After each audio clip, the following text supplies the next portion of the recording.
Can we just be normal? Let's just be normal. No presenter. It's freaking me out because you never script anything. It's like, it's throwing me that you're like scripting because you never do that. Okay, so let's just be you. And I'll just be me. Yeah. Sally in Spain. Okay.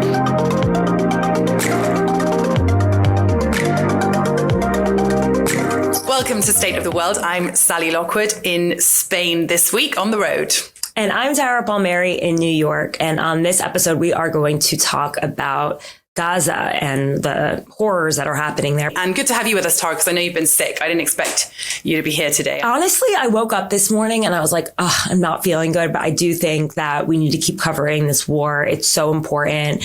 And for the listeners and viewers, like, we just need to stay on this. And I actually felt like a moral failing in some weird ways by not waking up to do it as I sat in my cozy bed and I thought about all the people who are suffering abroad and what I can't get up to do another report and talk to our next guest, who's really an expert, has been on the ground, is making sure that the people are really been taken care of. And thank you, Sally, for finding him, Omar.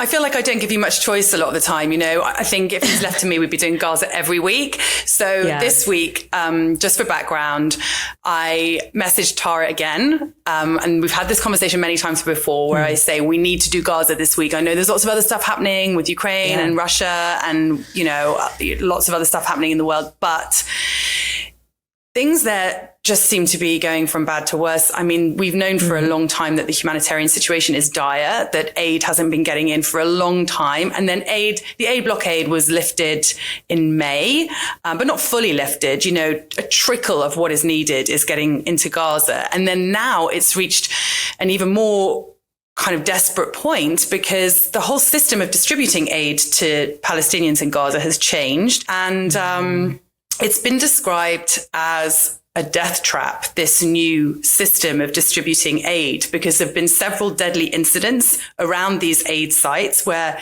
people have been shot and killed reportedly on their way to go and get this much needed food. It's horrible. At the time of recording, they are actually now into the second day of closure. They've extended the closure because, I don't know, due to these incidents. So what does that mean for people who haven't been able to get food, still desperately need food, haven't been able to feed their kids? You know, the whole thing is just horrific. And a senior member of the UN has described Gaza as now the hungriest place on earth, which is a harrowing statement, but really brings it home. And someone who can definitely speak with much more authority than me on all of this is Omar Shakir, who is the director for Israel and Palestine for Human Rights Watch. He is based between the US and Jordan, but is going to be joining us from Chicago. Let's see if he's there, Tara. Hey, Omar. Thanks so much for joining us. You're on the line with me and Tara in New York. There's so much we want to talk to you about, Omar, but we're focusing on the aid distribution crisis in Gaza for this episode. And given your experience and your role, you know, you obviously carry a certain amount of insight as to what is going on.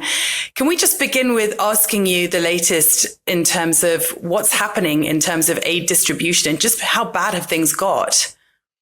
After the Israeli government for 78 days imposed a total blockade on Gaza, that is no food, no medical supplies, no basic services like electricity and water. The Israeli government has begun permitting very limited amounts of aid to enter Gaza. The UN has described this as a drop in the ocean or a trickle.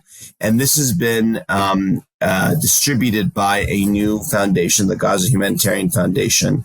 Not much is known about the foundation, but it has links to the U.S. government and links to Israel. Now, unlike the previous aid distribution system in which aid reached all parts of Gaza, so it reached people where they are, this new mechanism has only set up several distribution points in the central and the south of Gaza. So for a population that is, the entire population is facing famine. The Israeli government has been using starvation of civilians as a weapon of war, which is a war crime since Human Rights Watch has documented since December of 2023. Starving people have sought to go to these aid distribution centers in order to receive the paltry amounts of aid that have been allowed in. Now, there have been several instances in recent days in which Israeli forces have opened fire on crowds of Palestinians, desperate Palestinians, trying to access these aid distribution centers for food from their family. The Red Cross has said in more than one instance that they've received the bodies of, numbers of Palestinians and, 20, one in one case, 27 in another case. And there have also been reports of Palestinians disappeared, trying to seek aid.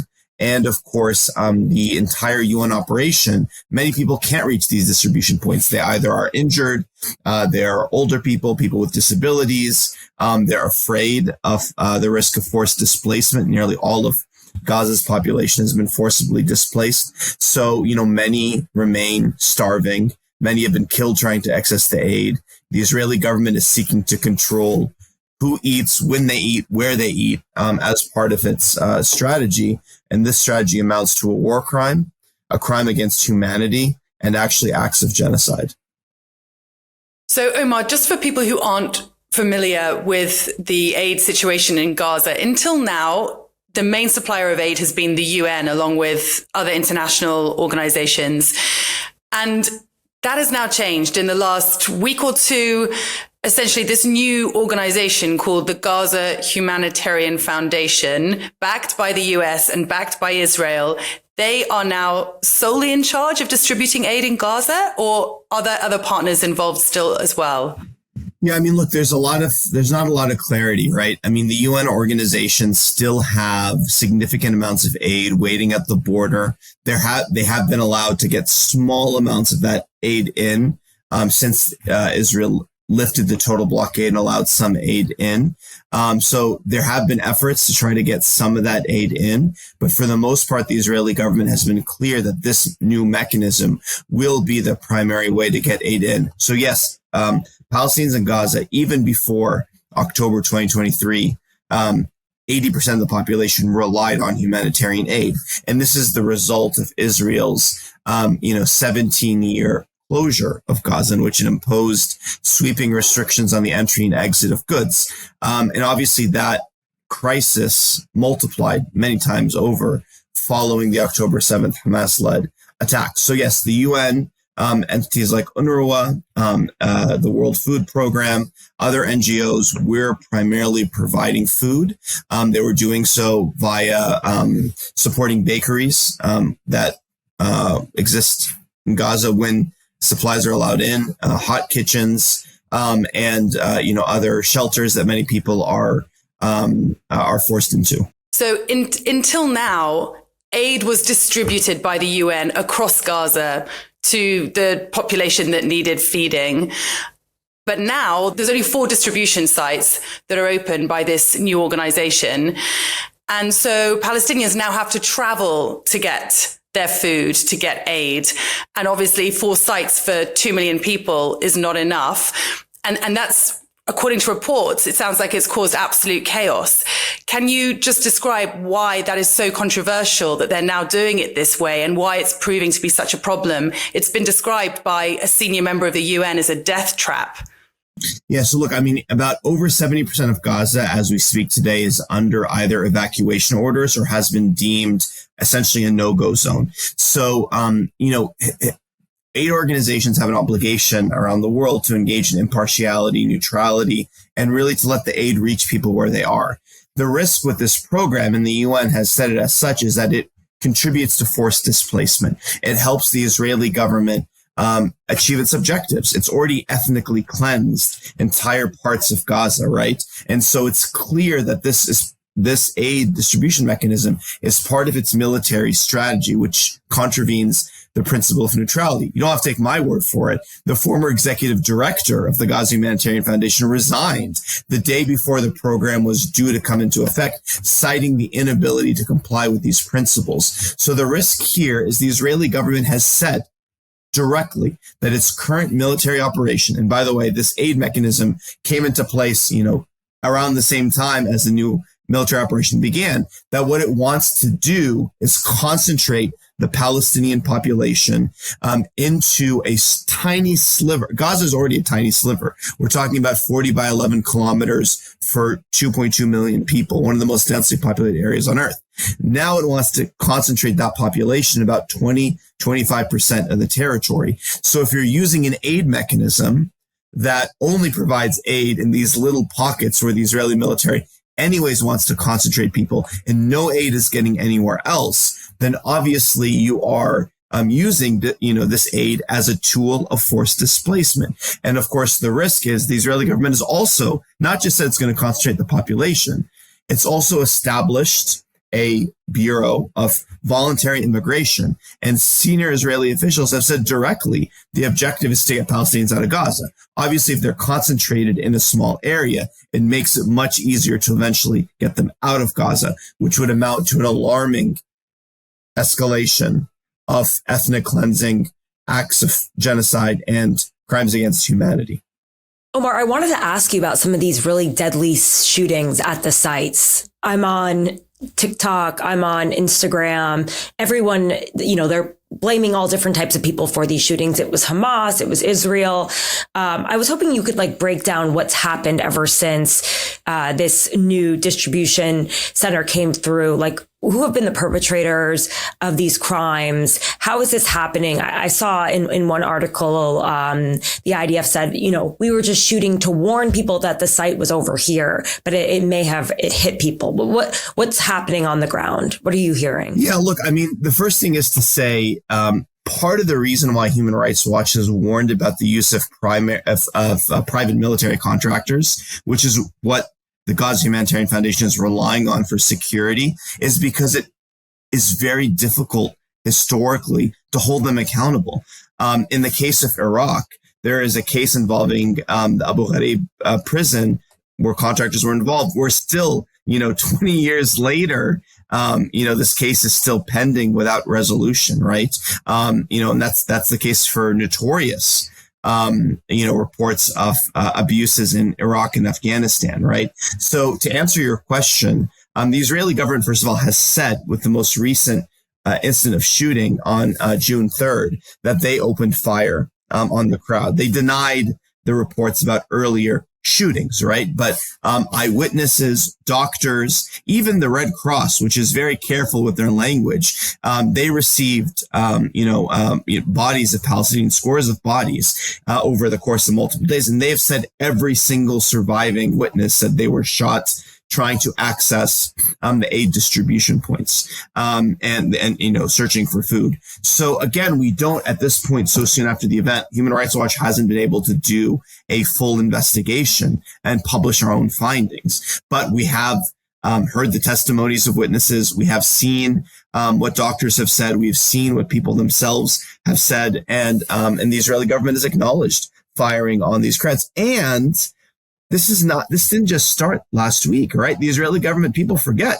Last year, there were also instances in which the Israeli government fired on crowds of Palestinians queuing for food. And by the way, the Israeli government, as we've documented, has a decades-long track record of using excessive force against Palestinians. In 2018, 2019, during the Gaza March of Return, these protests on the fence separating Gaza and Israel, they gunned down Palestinians. The UN Commission of Inquiry at the time said they fired on people with disabilities, journalists, knowing who they are. And we've been documenting this in the West Bank since the 1990s. So it's entirely consistent with that pattern. Yeah, I just wanted to ask you, though, about Hamas. They're also saying that Hamas is blocking the aid, right? Or that Hamas is firing on these people. They are obviously a terrorist organization. What has their role been in halting the distribution of aid? Are they stealing the aid from the people? I think we can take the word of the UN here. The UN, when they've been asked about this, UN officials have said they've seen no evidence of a diversion of aid. Now, let's be clear, Tara. When you have a desperate, starving population, there are going to be instances when a trickle of aid gets in, of looting, of trying to overwhelm trucks or aid distribution points. We've seen that around the world. It's a product of a strategy to use starvation of civilians as a weapon of war. It creates desperation. But as far as we've seen, these are acts of crowds, of mobs. We also know, and again, the UN has acknowledged this as well, that there also are gangs, right? Criminal gangs operating in Gaza that appear to have links or support of Israeli officials. And this is not conspiracy theory. I mean, this has been reported. The UN has acknowledged this happening as well. So let's be also clear here that when there was a ceasefire in place earlier in 2025, aid was getting in without instance and reaching populations, as everybody acknowledged, right? So, and let's also remember, Israel's been making this allegation about Gaza since the 2000s. The UN has significant experience setting up mechanisms, verification to ensure non-diversion. It did it with concrete when Gaza was rebuilt after following rounds of hostilities. And, it's done so with food. Again, when you deprive an entire population of food because of the actions of some armed actors, that's textbook collective punishment. That's a war crime. And that's not even the worst of Israel's crimes. As I said, starvation as a weapon of war, that's a war crime. And when you deliberately deprive a population of objects indispensable for their survival, that is an act of genocide. Since the UN came out, with that stat saying that, 14,000 babies will die in the next 48 hours. I'm just speaking from my point of view. I put that on my, on my Instagram, on my TikTok, and people are saying that's fake, that's fake, that's fake. And obviously it was pulled down, and it sort of hurt the credibility of the UN and all of the work that they're doing. And I think they've sort of had to repair that ever since. I mean, what's been your experience with that as someone who's working to try to get aid out there? Because as you know, people have an agenda on both sides, and this is a very fraught issue. So how does the UN sort of restore its credibility after that? Look, I mean, I think the issue is not about the credibility of the UN. I mean, there have been, literally scores, more than that, of aid workers in the hundreds killed in Gaza. The UN, Israel has blocked journalists from entering. It's blocked human rights organizations, international investigative mechanisms. So the UN has eyes on the ground and the perspective that the world doesn't have. And they see firsthand the devastation. And yeah, there are thousands of lives that hang in the balance. The UN has said never before has a population, entire population, faced catastrophic famine like this. So, and there are people who have died as a result of malnutrition, dehydration. Human Rights Watch has said, based on our analysis, that likely thousands have actually died as a result of this already. So, the challenge we have, Tara, is it's been 20 months, right? This is continuing, right? Gaza has been largely reduced to rubble. The majority of homes, of schools, of hospitals have been damaged or destroyed, right? For 20 months, aid has been severely restricted. Families have been wiped out, buildings, neighborhoods, blocks. We've run out of words in the English language to describe the situation. This should be a 5-alarm fire in Paris, in Washington. I London. agree. Yeah. I'm just saying, my Jewish friends that are pro-Israel, when I put up any stats from the UN, they go back to that one, that one stat that they put up that was not correct. And they say, you can't trust the UN. You can't trust the UN. But I see images, and we all do, and we see things, but there's so few people on the ground. And everything has become so highly politicized. That's why I wanted to, sort of push back on that a little bit, because I do think that moment hurt them. No, but look, there are thousands of people who face the risk of imminent death as a result of this blockade. That's factual. Look, it's a strategy of the Israeli government and its supporters to attack the messenger. It's always easier to focus on that. It's a strategy, not just Israel, right? I've covered Egypt. I've done work on Pakistan, Yemen. It's a very tried and true tactic of human rights abusers to distract from their underlying abuse by focusing on attacking the messenger. I understand your point, Tara, and well-intentioned people, sometimes things like this can make it more difficult for them. I'm not saying that, but I think that is, missing, I think that's missing the point here, right? Which is, I listen, that's what I said. I'm like, it doesn't look good. Would you want to be there? That's what I would say back, but it's a fair point when as a journalist too, when you're trying to, spread the message, like you want to make sure it's accurate as well and you're using the right sources. I think many people would agree that the UN is an imperfect organization and a flawed institution in many ways. But when you see those blue UN tents erected in crisis zones like Gaza, you do breathe a slight sigh of relief, Omar. And I think speaking to what Tara was just describing in terms of some of the rhetoric from the UN and whether people still trust them in the same way they used to. One line from a senior member of the UN is that they've now described Gaza as the hungriest place on earth. Would you agree with that? And in light of the deadly incidents around the distribution sites, the new aid distribution sites, they've closed them, and that closure has been extended. At the time of recording, those 4 aid distribution sites, as I understand it, are still closed in Gaza.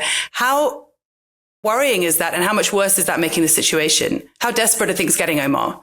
Look, I mean, the UN has a unique perspective. They carry out aid operations around the world, right? Sudan, you name it, other places that face really difficult circumstances. So if they're saying it's the hungriest place on earth, I put a lot of credibility in that statement. I work on Israel-Palestine. Keeps me busy enough. I can't speak to the situation elsewhere in the world, but I take the UN at its word. But whether it's the hungriest place on earth or the 4th hungriest place on earth, the reality is it needs aid, and it needs aid to enter immediately because, people are starving. But in terms of your other question, the aid distribution site, these new sites have been closed now. Today's the 2nd day they've been closed. The UN, again, food is waiting. It could reach the center of Gaza. People forget Gaza is, less than an hour drive from Tel Aviv, right? It's an hour and a half from Jerusalem. There are aid trucks literally waiting. Israel with one word, with the word yes, can address this issue. It's an entirely man-made starvation situation, right? But it's being blocked, and they're choosing to starve the population. That should shock the conscience of everybody. Ultimately, what we need is aid to reach all parts of Gaza, be unobstructed. The UN knows how to do that. We don't need to reinvent the wheel. This doesn't need some fancy technical solution. It's quite simple. Lift the blockade, let the aid in. That needs to happen immediately. Omar, do you think the world would see this type of crisis unfolding anywhere else on the planet and then not be some sort of international military intervention or more outrage or more done to stop it? I mean, look, it's impossible to deny the existence of double standards here. I mean, no two situations are the same, but it's instructive to see how the world responded to Ukraine. I think very rightly to very serious abuses. Human Rights Watch has documented many serious abuses by Russian forces in Ukraine. But the way the world has, sanctioned Russia, the way the world has supported accountability at the International Criminal Court, the way there's been swift, action taken and condemnations, including on abuses of, cutting electricity and attacking hospitals, same in Syria. So I don't want to say, impunity, unfortunately. Again, I've worked on many parts of human rights around the world. I've been kicked out of multiple countries, not just by the Israeli government, for my reporting. So unfortunately, impunity does occur in too many places in the world. But a crisis like this, that's, literally being every day, as I think Tara mentioned, images, and, you see what's happening. And we know the day is going to end. As we're having this podcast, probably another kid will have been killed in Gaza. Every day you wake up for 20 months, 100 people killed, 50 killed, 150 killed, another hospital attack, another day without aid. And somehow it continues, right? And it boggles the mind. There has been a shift, I think, starting to take hold. I've noticed in the last few weeks, but it's really, as the American expression goes, a day late, a dollar short. But that doesn't mean the story's over, right? Because you still have more than 2 million people whose lives hang in the balance. So the story has yet to be written. And I think many institutions have responded to the challenge, but not in a way that's been enough to stop this horror. And if you don't trust, you want to take the Red Cross. The Red Cross yesterday literally said, and they are very careful with their words, that this is worse than hell on earth. That should alarm people. Omar, thank you so much for your insight and for finding time for us. We'll definitely be revisiting this and look forward to speaking to you again. Thank you so much. Thank you for having me. Thank you. Hey, Tara. So that was an eye-opening interview. Omar speaks with such knowledge on this issue. But of course, it's important to say that Israel would refute many of the claims that he made to us just then. Right, exactly. And that's sort of why I push back on him a little bit, especially because any sort of holes in the story, anything that's not correct, people like to hang on to that very tightly and use it as ammunition against, the obvious dire situation on the ground and a reason to, not believe your eyes. So it's a terrible thing. But Sal, I'm so happy that we keep staying on this story. Thank you for doing that. And I think it's important to also just mention that we really have absolutely no political side here. We are just focused on the humanity of this situation. This is not about politics. This is just about human beings suffering and not enough being done to stop it. So we are going to keep a light shining on this story.